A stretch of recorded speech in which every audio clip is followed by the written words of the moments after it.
What makes a royal break from tradition and step away from the grandeur of Buckingham Palace? Prince Edward, often seen as one of the monarchy's most steadfast figures, has left the world stunned with a decision that could redefine his role within the royal family. Was this a quiet bid for personal freedom? A deliberate move to align with King Charles III's modernized vision of the monarchy? Or does this signify something deeper within the House of Windsor? Join us as we uncover the layers of Prince Edward's journey, from personal struggles and professional growth to his recent shocking revelation. Prince Edward's recent announcement has sent shockwaves through royal circles and the public alike. The youngest son of Queen Elizabeth II and Prince Philip, Edward has always been known for his quieter, understated approach to royal life. However, his decision to step back from Buckingham Palace represents a seismic shift in a family defined by tradition and duty. This revelation has left many asking, why now? Is this a sign of a deep internal rift within the royal family?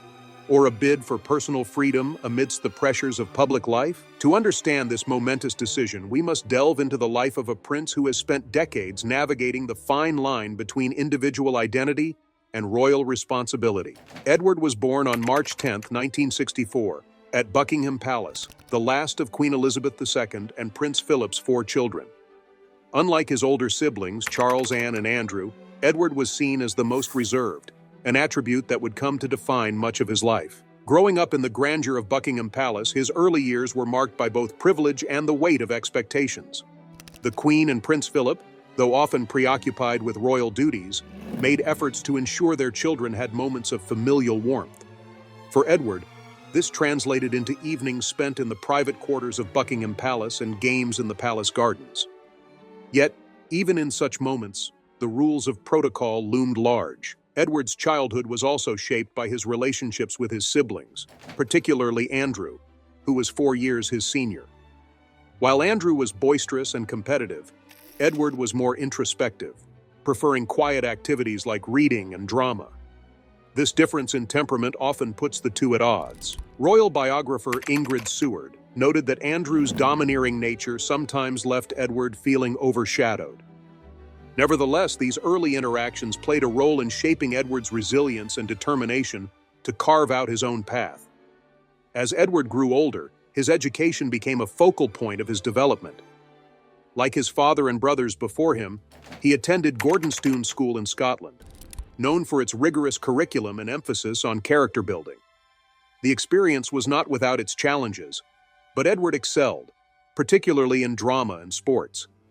His time at Gordonstoun also highlighted his ability to thrive under pressure, a skill that would serve him well in his future endeavors. After Gordonstoun, Edward continued his education at Cambridge University, earning a degree in history. His academic achievements, while not extraordinary, marked him as a capable and diligent student. Yet even then, it was clear that Edward was not destined to follow the traditional royal script.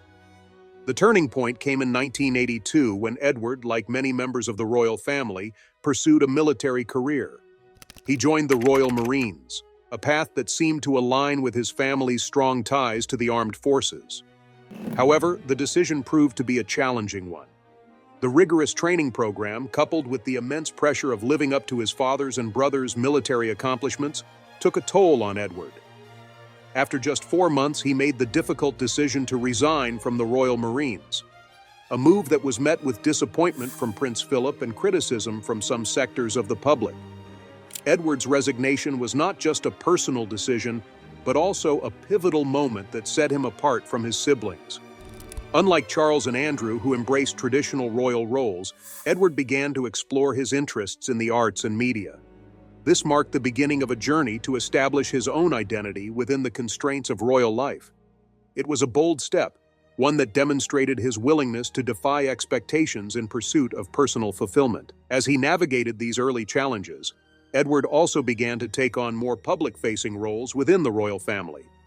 His engagements were characterized by a genuine interest in the causes he supported, from youth development to the preservation of cultural heritage. These efforts reflected a prince who, despite stepping back from traditional military service, was committed to upholding the values of duty and service instilled by his parents. In recent years, Edward's contributions have become more visible, particularly following the death of Prince Philip in 2021. Stepping into his father's shoes as the Duke of Edinburgh, Edward took on many of the responsibilities associated with the title, including overseeing the Duke of Edinburgh's award. This global initiative, aimed at empowering young people through personal development and community service, became a cornerstone of Edward's royal duties. His dedication to the award and his ability to connect with young people highlighted his unique approach to royal life, one that combined tradition with a modern, personable touch. However, even as Edward embraced these responsibilities, the pressures of public life and the evolving role of the monarchy continued to weigh on him. His decision to step back from Buckingham Palace is a reflection of this delicate balance. For Edward, it is not a rejection of duty, but a recalibration, an attempt to align his personal and professional life in a way that feels authentic and sustainable. The announcement also raises questions about the future of the monarchy itself. As King Charles III works to modernize the institution, Edward's departure from Buckingham Palace could signal a broader shift in how the royal family operates. Is this a sign of a monarchy adapting to contemporary values, or does it reveal deeper fractures within the institution? Only time will tell, but one thing is certain: Edward's journey is far from over. As Prince Edward matured into adulthood, the question of what path he would take became more pressing, not just for the royal family, but for Edward himself. Unlike his siblings, who had charted their courses along well-worn royal traditions, Edward seemed to grapple with his place within the institution. His older brother Charles was destined for the throne, and his sister Anne had already cemented her reputation as one of the hardest-working royals. Andrew, meanwhile, was carving out a career in the military, leaning into the family's long-standing connection to the armed forces. Edward's future, by contrast, seemed less defined, and this ambiguity would set the stage for one of the most scrutinized decisions of his life. Following his graduation from Cambridge University, Edward joined the Royal Marines in 1986, a move that initially appeared to align with family tradition. The Royal Marines were among the most prestigious branches of Britain's armed forces, and Edward's enlistment carried the expectation of continuing his father's and brother's legacies of military service. But behind the ceremonial uniforms and formal photographs, the reality of Edward's experience was far more complex. The training regime at the Royal Marines was notoriously grueling, demanding both physical endurance and mental fortitude. For Edward, the challenge was not just meeting the rigorous standards of the program, but also enduring the added scrutiny that came with being a royal. The weight of public and familial expectations hung over him, amplifying every misstep and magnifying every self-doubt. Despite his best efforts, it became clear that this was not the path Edward wanted to take. After just 4 months, he made the difficult decision to resign. The fallout from this decision was immediate and intense. For Prince Philip, a decorated naval officer and the Captain General of the Royal Marines, Edward's resignation was a bitter pill to swallow. Philip's stoic nature rarely allowed room for open disappointment, but his feelings were unmistakable. Publicly, Buckingham Palace released a statement that Edward had resigned after much consideration and with great regret. Privately, the discussions within the royal family were said to be more fraught, with Edward defending his choice as a matter of personal honesty and mental well-being. The public reaction to Edward's resignation was more divided. Some criticized him for abandoning a prestigious role and failing to live up to the family's military heritage.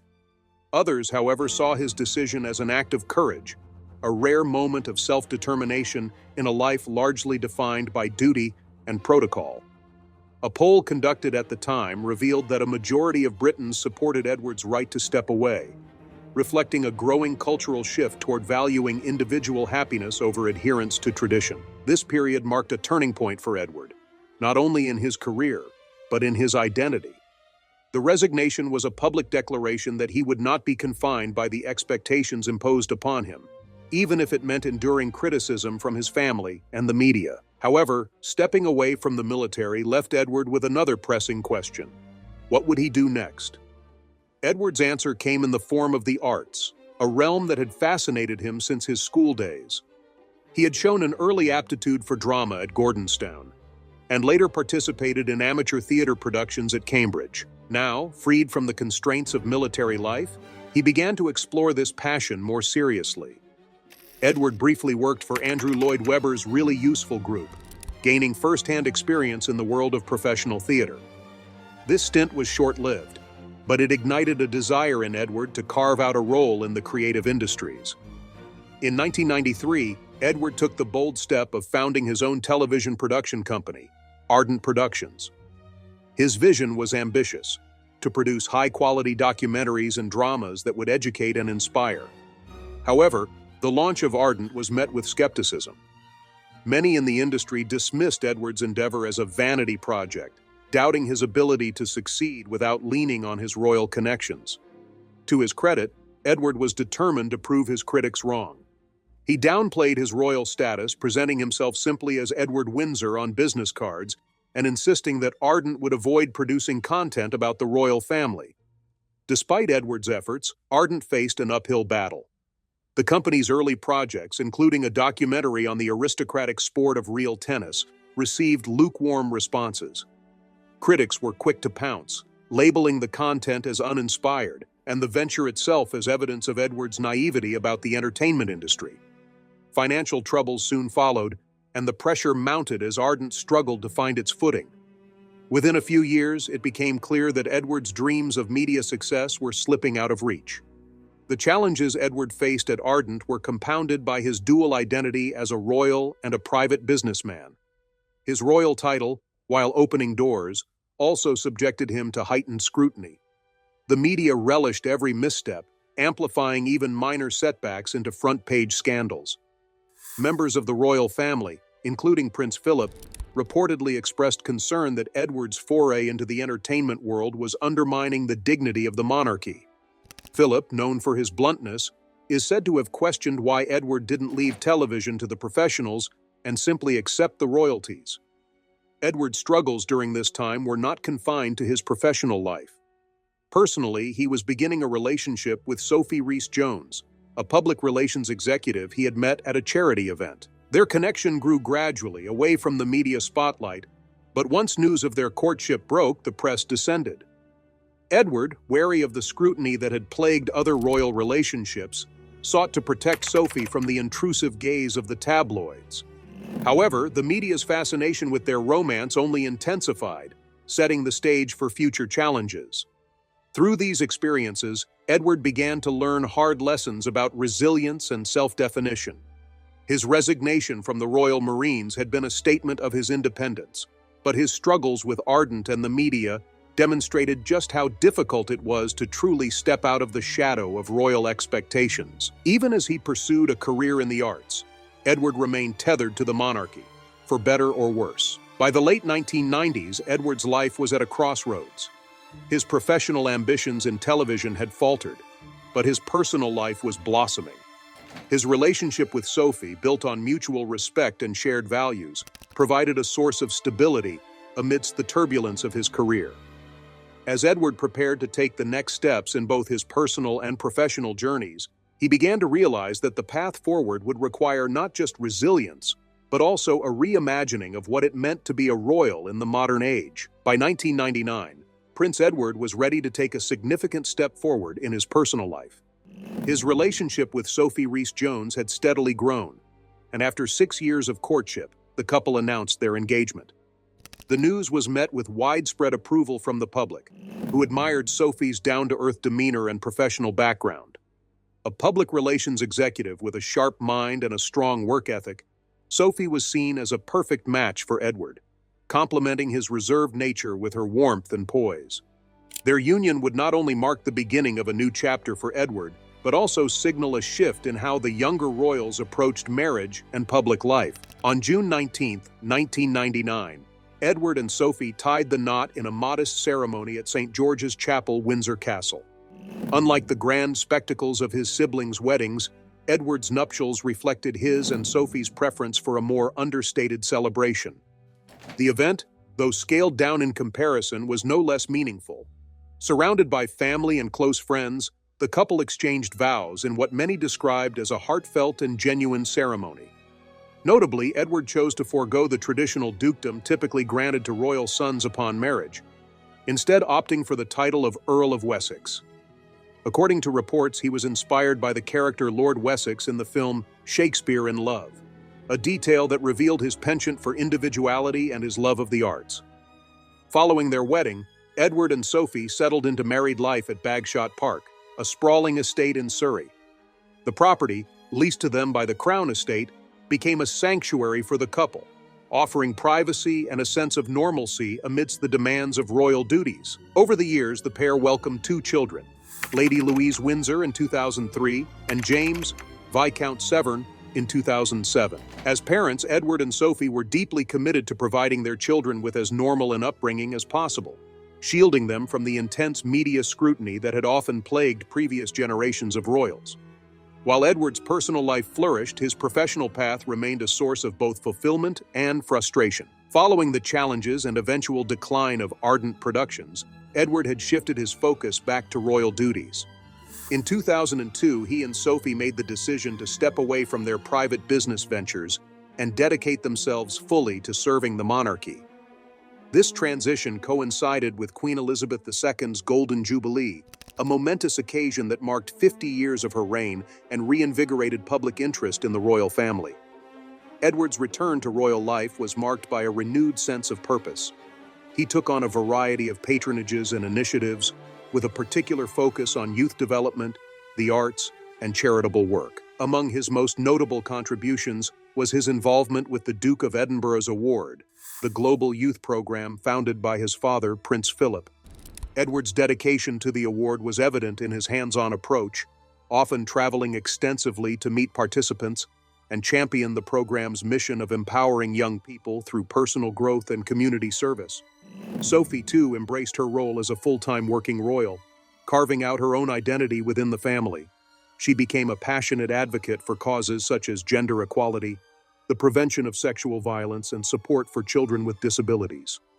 Together, Edward and Sophie emerged as a dependable and hard-working team, often described as the monarchy's safe pair of hands. Their ability to balance tradition with a modern approach earned them respect both within the family and among the public. However, their journey was not without its challenges. The early 2000s were marked by a series of controversies that tested their resilience. Sophie's involvement in a sting operation by a tabloid journalist posing as a sheikh led to a public relations debacle, forcing her to resign from her PR firm. Edward, meanwhile, faced continued scrutiny over his media ventures and their perceived conflicts with his royal responsibilities. These incidents underscored the difficulty of navigating the intersection of public and private life as a royal, a theme that had long defined Edward's experience. Despite these setbacks, Edward and Sophie managed to rebuild their reputation through consistent dedication to their duties and a steadfast commitment to their family values.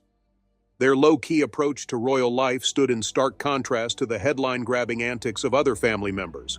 And over time, this quiet steadfastness became one of their defining strengths. As the years went on, Edward's contributions to the monarchy became increasingly significant, particularly in the wake of Prince Philip's retirement from public life in 2017. With Philip stepping back, Edward took on a greater share of the Duke of Edinburgh's responsibilities, further cementing his role as a key figure within the family. This period also saw a deepening of Edward's relationship with his parents, particularly with Philip. The bond between father and son had evolved over the years, moving from the tension of Edward's resignation from the Royal Marines to a mutual respect rooted in shared values and a commitment to service. Edward's ability to carry forward Philip's legacy was evident in his leadership of the Duke of Edinburgh's Award, which continued to thrive under his guidance. The death of Prince Philip in April 2021 marked a poignant moment for Edward and the entire royal family. As the family mourned the loss of its patriarch, Edward emerged as a steady and composed presence. He spoke candidly about his father's impact on the family and his enduring legacy, offering the public a glimpse into the personal grief and resilience of a family often seen through the lens of formality and tradition. In the months that followed, Edward's responsibilities grew even further, as he assumed the title of Duke of Edinburgh, fulfilling a wish long held by Philip and supported by Queen Elizabeth II. The title carried immense significance, not only as a tribute to Philip, but also as a symbol of Edward's steady ascent within the royal family. As the new Duke of Edinburgh, Edward continued to prioritize the causes and initiatives that had defined his father's life, ensuring that Philip's contributions would be remembered for generations to come. This role also highlighted Edward's unique position within the family, a blend of tradition and quiet reform that mirrored the monarchy's efforts to adapt to a rapidly changing world. However, this period of growth and recognition also coincided with increasing scrutiny on the royal family as an institution. Public debates about its relevance in modern society, combined with high-profile controversies involving other family members, created a challenging environment for all royals. Edward, ever the pragmatist, focused on his duties and avoided the drama that often surrounded his siblings and nephews. This steadfast approach earned him respect but also raised questions about how he and Sophie would navigate the monarchy's future under the reign of King Charles III. As Edward and Sophie continued their work, their approach stood as a testament to the enduring value of service, adaptability, and humility within the royal family. The next chapter of their journey would bring new challenges and opportunities, testing their ability to balance the demands of public life with their personal aspirations. For Edward, the lessons of the past had laid a foundation of resilience and purpose, but the future remained uncertain as the world watched to see how the monarchy would evolve in the years to come. The years following Prince Philip's passing were marked by profound changes within the royal family, and Prince Edward found himself at the center of this evolving narrative. As King Charles III ascended the throne, the monarchy faced mounting pressure to modernize and streamline its operations. Public scrutiny, shifting cultural values, and high-profile controversies involving other royals amplified the challenges of balancing tradition with contemporary relevance. Against this backdrop, Edward's role grew increasingly significant, not only as the Duke of Edinburgh but also as a stabilizing figure within the family. Edward's ascension to the Duke of Edinburgh title in March 2023 fulfilled a long-standing wish of both his late father and the Queen. The title carried immense emotional weight, symbolizing not only Philip's legacy, but also Edward's steady rise within the royal hierarchy. While the decision to grant him the dukedom had been delayed, reportedly due to King Charles's initial plans to reserve the title for his granddaughter Princess Charlotte, it ultimately reflected Edward's unwavering dedication to the monarchy. This moment was not just a personal milestone for Edward, but a public affirmation of his contributions to the royal family's stability during tumultuous times. As the new Duke of Edinburgh, Edward continued to prioritize the Duke of Edinburgh's award, which had become one of the monarchy's most globally recognized initiatives. Under his leadership, the program expanded its reach, empowering young people worldwide through personal development, community service, and outdoor challenges. Edward's commitment to the award was evident in his hands-on involvement, from visiting schools to meeting participants across the globe. His ability to connect with young people resonated deeply, highlighting his unique blend of relatability and royal gravitas. Sophie, now the Duchess of Edinburgh, also stepped further into the spotlight. Her work advocating for women's rights, combating sexual violence, and supporting children with disabilities complemented Edward's efforts, solidifying their reputation as one of the monarchy's most dependable pairs. Together, they embodied a modern approach to royal service, one that emphasized collaboration, humility, and a genuine commitment to their causes. However, even as Edward and Sophie excelled in their roles, the pressures of public life and the challenges facing the monarchy continued to grow. The spotlight on the royal family intensified with each new headline, whether it was the fallout from Prince Andrew's scandals or the ongoing tensions surrounding Prince Harry and Meghan Markle. While Edward and Sophie largely avoided such controversies, their efforts to maintain a low profile did not shield them entirely from public scrutiny. One area of speculation centered on their living arrangements. Reports of Edward and Sophie's decision to step back from Buckingham Palace and focus on their residence at Bagshot Park sparked widespread curiosity. Buckingham Palace had long been a symbol of the monarchy's enduring presence, and the departure of such a prominent royal couple raised questions about the institution's future. For Edward, the move was not a rejection of royal life, but a reflection of his desire to balance his responsibilities with a more personal, family-oriented lifestyle. Bagshot Park, a sprawling estate in Surrey, offered the couple a sense of privacy and stability that was increasingly difficult to find within the confines of palace life. For Sophie, it provided a safe environment to nurture their two children, Lady Louise Windsor and James, Earl of Wessex. For Edward, it was a space where he could reconcile his dual roles as a public figure and a devoted husband and father. The move also aligned with King Charles's broader vision of a slimmed-down monarchy, an effort to modernize the institution and reduce its financial burden on taxpayers. The decision to focus on Bagshot Park was emblematic of Edward's approach to royal life, a careful balancing act between honoring tradition and embracing change. It also highlighted the shifting dynamics within the monarchy under King Charles's leadership. Charles's reign ushered in a more pragmatic approach to royal roles, with an emphasis on efficiency and adaptability. For Edward, this presented both opportunities and challenges. On one hand, his dedication to his duties positioned him as a valuable ally to the king. On the other, the evolving expectations placed new demands on him and Sophie, requiring them to navigate an increasingly complex landscape. Edward's ability to adapt to these changes was rooted in his resilience and the lessons he had learned throughout his life. His early struggles, from resigning from the Royal Marines to facing criticism for his media ventures, had shaped him into a royal who understood the importance of both humility and perseverance. These qualities were evident in his interactions with the public, where his approachable demeanor and genuine interest in others set him apart. One poignant example of this came during his visits to schools and community centers as part of his work with the Duke of Edinburgh's award. Whether engaging with students about their aspirations or discussing the challenges they faced, Edward had a way of making people feel seen and valued. His ability to connect on a personal level was a reflection of his broader philosophy, that the monarchy's relevance depended not on grand gestures, but on meaningful, authentic engagement. Sophie's role in this dynamic was equally vital. Her advocacy work, particularly on issues such as gender equality and education, demonstrated the power of using her platform to drive change. Together, Edward and Sophie exemplified a partnership built on mutual respect and shared purpose. Their approach stood in stark contrast to the high-profile dramas that often dominated royal headlines, reinforcing their image as a steady, reliable presence within the family. Despite their successes, Edward and Sophie remained acutely aware of the challenges ahead. The monarchy's future was far from guaranteed, with debates about its role in modern society continuing to gain traction. For Edward, these questions were deeply personal.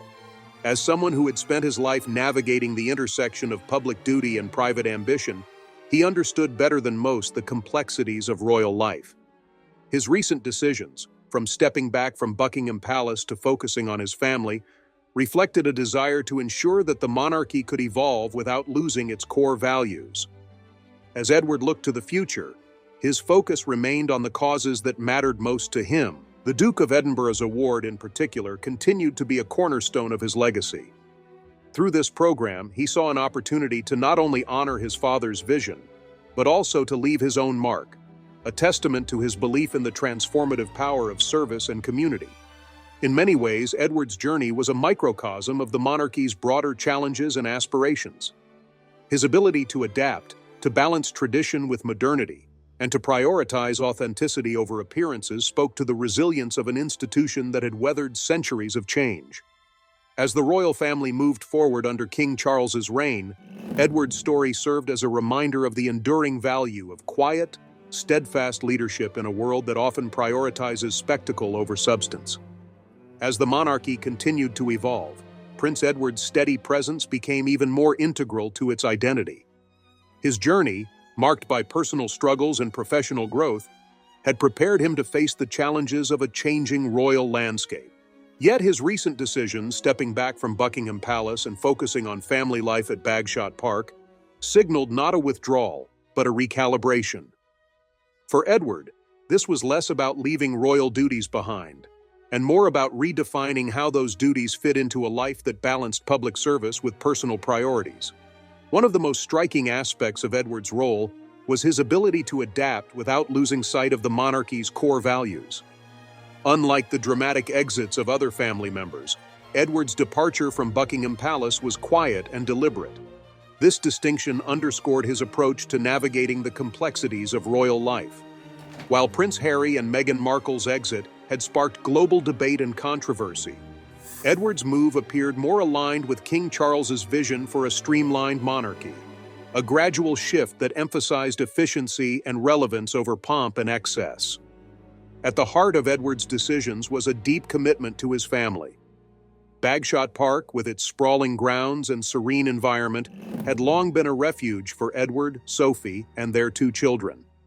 For Edward, it represented the balance he had sought for much of his life, a space where he could honor his responsibilities to the crown while fostering a more grounded and personal connection with his family.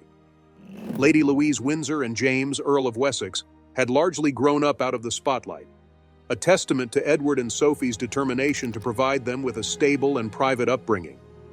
The importance of this balance was evident in the way Edward approached his public roles. Even as he scaled back certain aspects of his royal presence, his commitment to causes like the Duke of Edinburgh's award remained unwavering. The program, with its focus on empowering young people through personal development and community service, encapsulated many of the values Edward held dear. For him, it was more than a legacy project. It was a living, evolving initiative that demonstrated the enduring relevance of the monarchy's contributions to society. Sophie's partnership in this work was equally significant. As the Duchess of Edinburgh, she had grown into one of the royal family's most respected figures, championing issues that resonated on a global scale. Her advocacy for gender equality, her efforts to combat preventable blindness, and her support for survivors of sexual violence showcased the power of using her platform for meaningful change. Together, Edward and Sophie exemplified a modern approach to royal service, one that prioritized substance over spectacle and collaboration over individualism. Yet even with their successes, the broader challenges facing the monarchy loomed large. Public trust in the royal family was not what it once was, and debates about its role in modern Britain continued to gain momentum. For Edward, these questions were not just theoretical, they were deeply personal. He understood that the monarchy's future depended on its ability to adapt while staying true to its foundational principles. This duality, honoring tradition while embracing change, had been a central theme in Edward's life, and it informed every decision he made as a working royal. As King Charles III worked to consolidate the monarchy's role, Edward's support became increasingly vital.